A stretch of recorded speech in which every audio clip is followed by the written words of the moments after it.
আসসালামু আলাইকুম বন্ধুরা, আশা করি সবাই ভালো আছেন।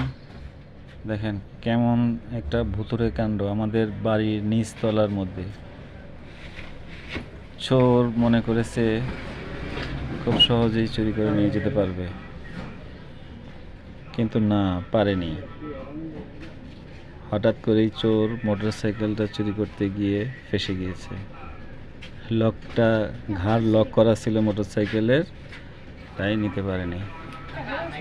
কিন্তু দেখে মনে হবে যে জিন বা ভূত দেখে চোরটা ভয়ে পালিয়েছে।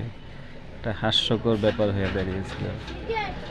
চোরটা আসলে আচমকা ভয়ে পেয়ে পালিয়েছে যে লকটা খুলতে পারলাম না, কিভাবে নেওয়া হবে, তাই ওইভাবে ফেলে রেখে দৌড় দিয়ে পালিয়ে গিয়েছে। আর তাই সে সফল হতে পারেনি।